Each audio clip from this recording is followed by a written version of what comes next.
अस्सलाम वालेकुम नाजरीन, आप देख रहे हैं गुलिस्तान न्यूज़ उर्दू खबरनामे के साथ मैं हूं आपका मेज़बान इदरीस फलाई। नाजरीन, खबरों की तफसील की ओर ज़रूर चलेंगे, लेकिन सबसे पहले आम सुर्खियों पर एक नज़र।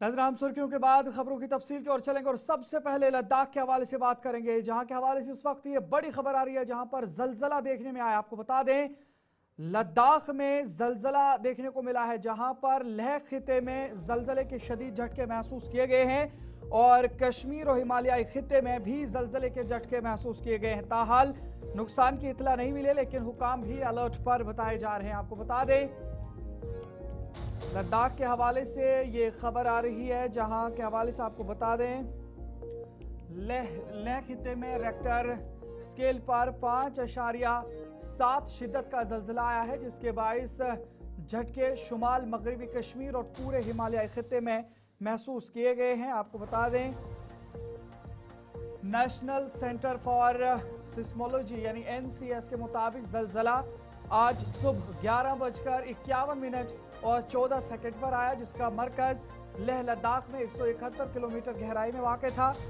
जलजले के बाइस हसास हिमालयाई इलाकों में लर्जिश महसूस की गई। ताहम हुक्काम ने वाज़ेह किया है कि ताहाल किसी जानी या माली नुकसान की इतला नहीं। इंतजामिया ने आवाम को मोहतात रहने और चौकन्ना रहने की हिदायत भी दी है। आपको बता दें, क्योंकि आफ्टर शॉक्स के इम्कान को मुस्तरद नहीं किया जा सकता, जबकि डिजास्टर मैनेजमेंट टीमें और मकामी इंतजामिया सूरत हाल पर मुसलसल नजर रखे हुए है। और ये जलजला एक दिन कबल अफगानिस्तान में आने वाले 4.1 शिद्दत के जलजले के बाद आया है, जिससे खिते में बढ़ती हुई जलजलाई सरगर्मी की निशानदेही होती है। और माहिरीन के मुताबिक गहराई में आने वाले जलजले निस्बतन कम नुकसानदेह होते हैं, जिसकी वजह से इस बार जलजले के असरात सतह जमीन पर महदूद रहे।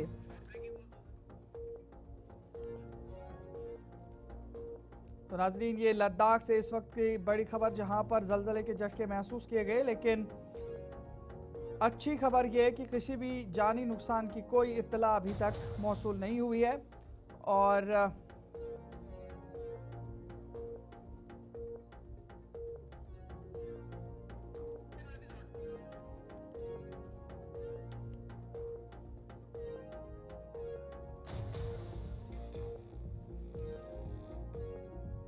ये तस्वीरें भी आपके सामने, जहां पर आप देख सकते हैं कि लद्दाख के अंदर ये जो जलजला देखने में मिला है, और बताया जा रहा है 11:51 और 14 सेकंड पर ये जलजला आया है।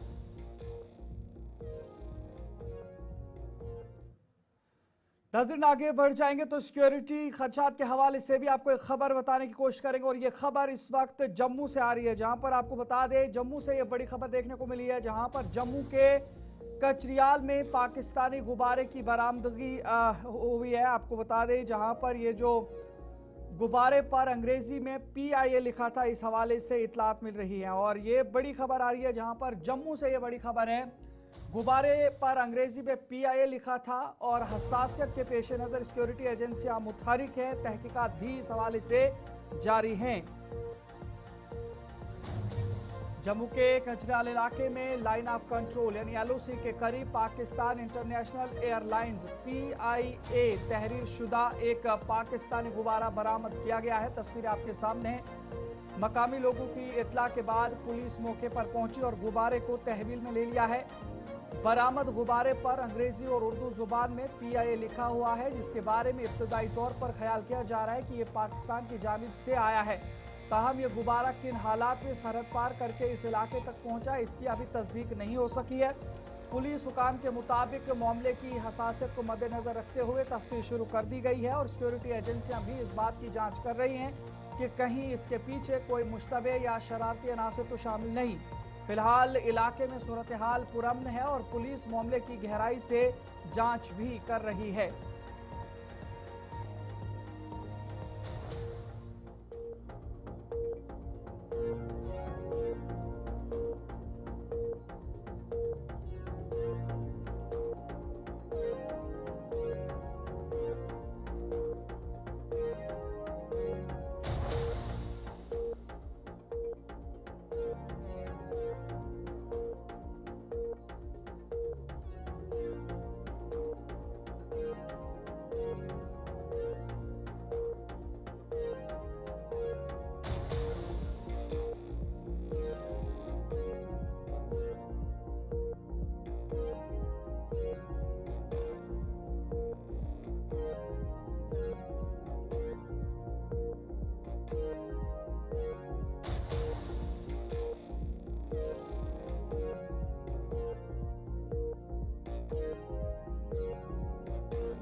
इधर यौम जमहूरिया यानी 26 जनवरी की तकरीबात से कबल श्रीनगर के लाल चौक प्रताप पार्क में वाक़े बलिदान स्तंभ पर तैयारियां जोरों शोरों पर है, जहां पुलिस की जानिब से रिहर्सल परेड का इनेकाद किया गया, जबकि मरकजी फुल ड्रेस रिहर्सल 24 जनवरी को होगी, जिसके बाद यौम जमहूरिया की तकरीबात के लिए हतमी इंतजाम मुकम्मल किए जाएंगे। 26 जनवरी यानी कि यौम जमहूरिया की तकरीबात से कबल वादी भर में तैयारियों का सिलसिला जारी है। वहीं जम्मू कश्मीर पुलिस की तरफ से भी अब 26 जनवरी के हवाले से तैयारियों का सिलसिला शुरू किया गया है। हम इस वक्त प्रताप पार्क श्रीनगर में हैं, जहां पे आप देख सकते हैं जम्मू कश्मीर पुलिस की तरफ से तकरीबात से कबल ही अब जो तैयारियां हैं वो शुरू कर दी गई है। प्रैक्टिस यहाँ पे की जा रही है पुलिस की तरफ से। जो पुलिस के डिफरेंट कंटेंजेंट्स है वो यहाँ पे तैयारियां कर रहे हैं। हालांकि अभी ऑफिशियली रिहर्सल का आगाज नहीं हुआ है, लेकिन रिहर्सल से कबल अब जो प्रैक्टिस है पुलिस की तरफ से वो शुरू कर दी गई है। और इसमें देख सकते हैं आप बिल्कुल जो प्रताप पार्क के अंदर बलिदान स्तंभ है, बलिदान स्तंभ के आगे किस तरीके से प्रैक्टिस की जा रही है, तैयारियां की जा रही है।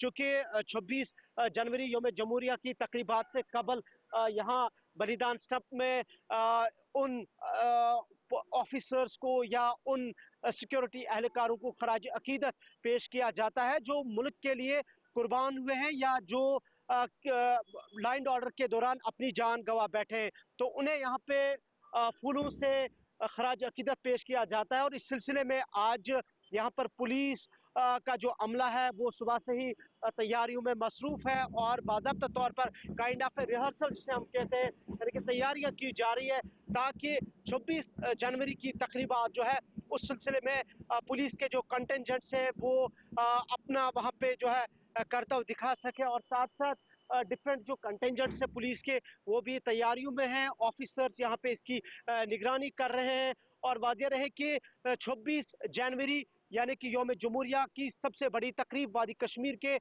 श्रीनगर के बख्श स्टेडियम में मुनक्किद होगी, जहां पर जम्मू कश्मीर के नायब वज़ीर आला सुरेंद्र कुमार चौधरी मेहमान खुसूसी के तौर पर शिरकत करेंगे। वहीं पुलिस और सिविल इंतजामिया के आला अफसरान भी वहां पे मौजूद होंगे और पुलिस, सीआरपीएफ और दीगर जो सिक्योरिटी इदारे हैं उनके कंटेंजेंट्स की तरफ से 26 जनवरी के मौके पर श्रीनगर के बख्श स्टेडियम में जो है वो अपना करतब दिखाएंगे। और इस सिलसिले में तैयारियां मुकम्मल करने के हवाले से यहाँ पे प्रैक्टिस की जा रही है, यहाँ पे रिहर्सल किया जा रहा है। और साथ साथ इस बलिदान स्तंभ में जो यहाँ पे खराज अकीदत पेश किया जाएगा उस हवाले से भी यहाँ पे तैयारियों को हतमी शक्ल दी जा रही है। गुलिस्तान न्यूज के लिए प्रताप पार्क श्रीनगर से मैं नईम के साथ इमरान नाइक हूँ। इधर यौम जमहूरिया यानी 26 जनवरी से कबल जम्मू शहर में सिक्योरिटी के सख्त इंतजाम किए गए हैं। इसी सिलसिले में सीआरपीएफ के जवानों ने मौलाना आज़ाद स्टेडियम जम्मू में बड़े पैमाने पर तलाशी मुहिम शुरू कर दी है। इसी तलाशी ऑपरेशन के दौरान स्नाइपर डॉग्स और मेटल डिटेक्टर्स की मदद से स्टेडियम के हर हिस्से की बारीकबीनी से जांच की जा रही है। सीआरपीएफ के जवानों की जानिब से अतराफ और अकनाफ के तमाम इलाकों को खंगाला जा रहा है ताकि किसी भी मुश्तबह शय या खतरे को बर वक्त बरामद किया जा सके। नाज़रीन, वाज़ेह है कि 26 जनवरी को मौलाना आज़ाद स्टेडियम में यौम जमहूरिया की मरकजी तकरीब मुनाकिद होगी, जहां जम्मू कश्मीर के लेफ्टिनेंट गवर्नर मनोज सिन्हा कौमी परचम लहराएंगे। इंतजामिया के मुताबिक तकरीब के पुरअमन और महफूज इनेकाद को यकीनी बनाने के लिए सिक्योरिटी फोर्सेज हाई अलर्ट पर है और तलाशी का यह सिलसिला आइंदा दिनों में भी जारी रह सकता है।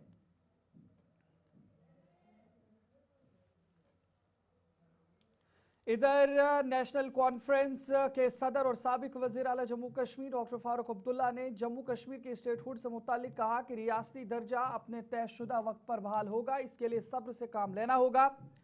इसी तरीके से उन्होंने कहा, कश्मीरी पंडितों की वापसी पर उन्हें वादी वापस आने से कोई नहीं रोक सकता और न ही कोई रोक रहा है। उनके घर वहीं हैं और कई पंडित वादी छोड़कर गए ही नहीं थे, जबकि उनकी हुकूमत के दौरान रिहाइश के मंसूबे बनाए गए थे जो इख्तिदार खत्म होने के बायस मुकम्मल न हो सके।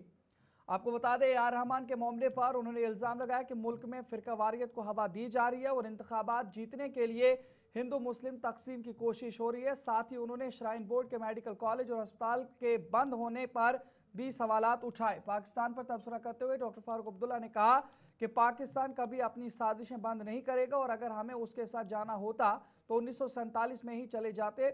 जबकि मुंबई इंतखाबात पर उन्होंने कहा कि जीत और हार सियासत का हिस्सा है, इसे गैर जरूरी तौर पर बड़ा मसला नहीं बनाया जाना चाहिए। आपको बता दें, ये डॉक्टर फारूक अब्दुल्ला की जानिब से नेशनल कॉन्फ्रेंस के 2 रोजा कन्वेंशन जम्मू के अंदर होने जा रहा है, उसके दौरान उन्होंने ये बातचीत की है।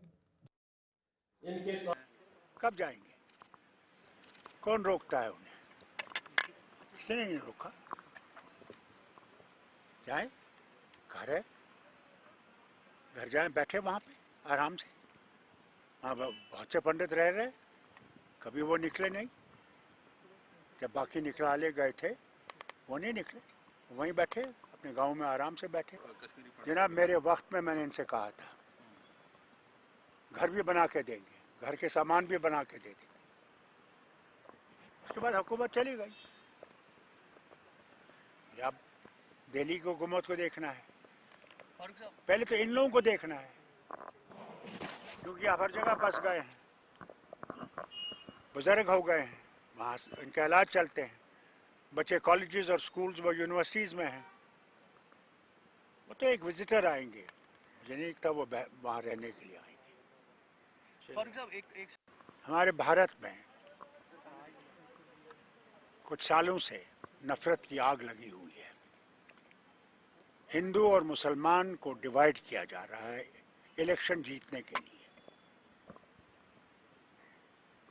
अब बताइए क्या करें? ये वतन सबका है, यूनिटी इन डाइवर्सिटी है, इसमें सब धर्म रहते हैं। मगर ये धर्मों की लड़ाई लड़ना चाहेंगे तो कौन रोक सकेगा? ये तो कोई नई बात नहीं है। अब देखिए, अपने ही इलाके में देख लीजिए, अपने ये यूनिवर्सिटी जो है वैष्णो देवी की, उसका हाल देखिए। वहाँ पे नीट में बच्चे आए थे, मुसलमान थे। कमाल देखिए कि उस अस्पताल को अप्रूव किया गया मेडिकल कॉलेज के लिए। कौन लोग थे जिन्होंने उसको फिर उससे अलग कर दिया, उसके वो जो मेडिकल कॉलेज की अप्रूवल थी उसको ख़त्म कर दिया? क्यों? हमारे अपनी रियासत में देखिए ना, आप क्यों दूर जाते हैं? जम्मू में जो नफरत फैलाई जा रही है वो कौन फैला रहा है? कौन है जिम्मेदार उसका? कौन ये चिल्ला रहा है कि जम्मू को अलग करो? कौन है? क्यों आप बॉलीवुड पे जा रहे हैं? अब अपनी रियासत में देखिए। पाकिस्तान कभी नहीं छोड़ेगा। पाकिस्तान बार बार कहता है, हमने उसका मुकाबला किया है। अगर हमने पाकिस्तान में जाना होता हम 47 में चले जाते। हमने पाकिस्तान में नहीं गए, हम भारत में रहे, गांधी के भारत में रहे। मगर क्या आज वो भारत का गांधी है? क्या यहाँ पे आराम है लोगों को? धर्मों की लड़ाई कौन लड़ रहे हैं? कौन जो महात्मा गांधी का कातिल है उसके मंदिर बना रहे हैं? इधर नायब वज़ीर आला जम्मू कश्मीर सुरेंद्र कुमार चौधरी ने कहा कि नेशनल कॉन्फ्रेंस की एक आला सतही 2 रोज़ा मीटिंग जम्मू में मुनक़िद हो रही है, जिसमें एनसी की आला क़यादत, काबीनी वज़रा और एमएलए समेत पार्टी के ब्लॉक सुदूर आ रहे हैं ताकि हर इलाके के मसाइल को सुना जाए और पार्टी हाईकमान उन मसाइल को संजीदगी से लेकर हल कर सके और मज़ीद पार्टी क़यादत को मजबूत किस तरह से किया जाए, इन तमाम चीज़ों पर भी तबादले ख्याल किया जाएगा। आज हमारे जो जम्मू सूबा के ब्लॉक प्रेसिडेंट्स हैं नेशनल कॉन्फ्रेंस के, उनकी 2 डेज कॉन्फ्रेंस है और हमारे लीडर कायद और पार्टी के प्रेसिडेंट जनाब फारूक अब्दुल्ला साहब इसको आज चेयर कर रहे हैं। उन्होंने बुलाई है, उसमें ऑल ऑनरेबल मिनिस्टर जो हमारे हैं वो भी आ रहे हैं। अभी मैडम सकीना जी अभी आपने देखे हैं यहाँ पे निकल के गई हैं। तो मसला एक ही है कि जो ऑनरेबल मिनिस्टरों को लाना और कायदे सानी का खुद यहाँ बैठना और ब्लॉक प्रेसिडेंट के साथ इंटरेक्शन करना एक दर्शाता है कि पार्टी अपने ग्रास रूट लेवल पे अपने लोगों को एक फीडबैक लेना चाहती है कि 1.25 साल हो गए सरकार का और सरकार का बात लोगों में क्या है, और दूसरा है कि हमारा क्या प्रोग्राम और पॉलिसीज हैं और सरकार कैसे आगे चलेगी। वो अपने जो हमारे आखिरी लाइन पे जो योद्धा हैं पार्टी के, ये ब्लॉक प्रेसिडेंट, इनसे बात करेंगे और पार्टी प्रेसिडेंट अपना इनको एक मैसेज भी देंगे और ऑनरेबल चीफ मिनिस्टर अपना जनाब उमर अब्दुल्ला साहब भी इसमें शिरकत करेंगे। तो लिहाजा आप यहीं से जब पूरी कैबिनेट यहाँ पे आ रही है, पार्टी के प्रेसिडेंट जनाब डॉक्टर फारूक अब्दुल्ला साहब ने जब बुलाया है और ब्लॉक प्रेसिडेंटों के साथ ऑनरेबल मिनिस्टर भी सब बैठेंगे, तो आप ये इसी का अंदाजा लगा सकते हैं कि कितनी इंपॉर्टेंट मीटिंग है और कितनी गंभीर मीटिंग है। तो लिहाजा एक फॉर्मेलिटी नहीं है बल्कि एक कन्वेंशन है, और एक कन्वेंशन वो कन्वेंशन जो पूरा एक खाका पूरा जम्मू सूबे का लेंगे और पूरा देखेंगे कि क्या हुआ और क्या नहीं हुआ इन 1.25 साल में। इधर पुलवामा में हुकूमत की जानिब से NH 444 के क़याम के बाद कस्बे पुलवामा के लिए बाईपास वजूद में आ गया है। 2 माह कबल इस बाईपास सड़क पर मैकडम बिछाया गया और पुलवामा के हवाले से अगर बात करें तो मुख्तलिफ लिंक रूट्स को भी इससे जोड़ा गया। ताहम दरसू क्रॉसिंग से आगे सड़क को ताहाल बंद रखा गया है। सड़क की बंदिश के बाइस NH 444 पर सफर करने वाले मुसाफिरों को शदीद मुश्किलात का सामना है, जबकि कस्बा पुलवामा में ट्रैफिक जाम का मसला भी बरकरार है। मकामी लोगों ने डिप्टी कमिश्नर पुलवामा से अपील की है कि मज़कूरा सड़क को फौरी तौर पर ट्रैफिक के लिए खोला जाए ताकि पुलवामा, शोपियां और राजौरी से आने वाले अफराद को श्रीनगर जाने में आसानी हो और कस्बे पुलवामा को ट्रैफिक जाम से निजात मिल सके। सर्कुलर रोड हमारा बनाया गया है दुरसू से लेकर गुड़ूरा तक, तो उसको मुकम्मल भी किया गया। उसका काम सदमों से जारी था, वो मुकम्मल किया कि हमने कई बार DC साहब से इल्तिजा की और उसका काम मुकम्मल हुआ, मगर बदकिस्मती से उन्होंने वो दुरसू से पुलिस लाइन तक वो बंद रखा है। जो न्यू कॉलोनी है चार, वहाँ से बंद रखा है अभी भी। पिछले 4-5 दफ़ा हमने गवर्नमेंट से भी अपील की, DC साहब से, कि इसको रीओपन किया जाए, क्योंकि जो हमारा ट्रैफिक जाम जो मार्केट में है, जो पूरा एमरजेंसी रोड है, हॉस्पिटल रोड, इस पे बहुत जाम रहता है दिन भर। यहाँ के चाहे गाड़ी वाले ऑटो वाले ये जाम करते हैं, और जो ऑलरेडी पेडेस्ट्रियन चलते रहते हैं उनको बहुत दिक्कत होती है, चाहे हमारे पेशेंट्स हो, चाहे कोई भी एमरजेंसी सर्विस हो, बहुत एमरजेंसी होती है और बहुत दिक्कत होती है चलने फिरने में। तो इससे जो हमारा शुपियन का जो ट्रांसपोर्ट है या कैलर का है वो वहाँ से डाइवर्ट हो जाते, तो बाज़ार जो हमारा मार्केट है इनर मार्केट, उस पर कम दबाव पड़ता। मेन टाउन में और बाज़ार में कितना ट्रैफिक का कंजेशन रहता है और कितना ट्रैफिक जैम रहता है। एम्बुलेंस वगैरह, पेशेंट्स वगैरह जो है उन्होंने बहुत सफ़र किया है अभी तक। तो एक जो साइंस ऑफ रिलीफ के तौर पे जो ये बाईपास बनाया गया था, जो है इसका क्रेडिट मैं तो डिस्ट्रिक्ट एडमिनिस्ट्रेशन पुलवामा को देना चाहूँगा।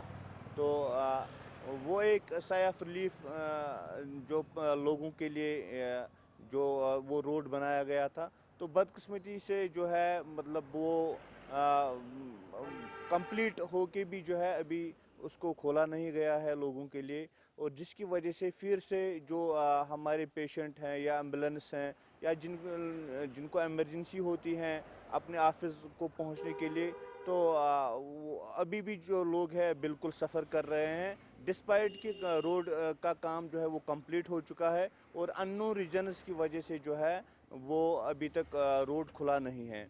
तो हमारी रिक्वेस्ट रहेगी वर्दी डिप्टी कमिश्नर। सूरनकोट के सरकारी अस्पताल में कायम जन औषधि अद्वियात की दुकान को दिन रात खुला रखने के लिए मकामी लोगों ने मुतालबा किया है। अवाम का कहना है कि इस दुकान से उन्हें आम बाजार के मुकाबले में दवाइयां न सिर्फ सस्ती मिलती हैं बल्कि उनका मयार भी बेहतर होता है, जिसकी वजह से गरीब और मुतवस्सित तबके को बड़ा फायदा पहुंच रहा है। मकामी बाशिंदों के मुताबिक अस्पताल में इमरजेंसी के मरीज रात के वक्त दवाई न मिलने की वजह से शदीद मुश्किलात का सामना करते हैं।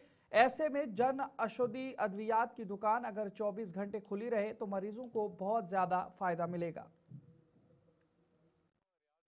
एक्स सरपंच अपर सनई, मैं ये गुजारिश करूंगा कि ये बहुत बड़ा एक गवर्नमेंट की तरफ से और हेल्थ की तरफ से पीएम साहब की तरफ से ऑल इंडिया लेवल का एक बड़ा मिशन है, जिसमें गरीब लोगों के लिए बहुत बड़ा ये एक हिस्सा है, योगदान है प्राइम मिनिस्टर साहब का। और इसमें ये दिन में तो खुलती है लेकिन गरीब लोग हैं बेचारे, मस्कीन हैं, दूर दराज से लोग आते हैं और हॉस्पिटल में ज़्यादातर गरीब ही लोग आते हैं।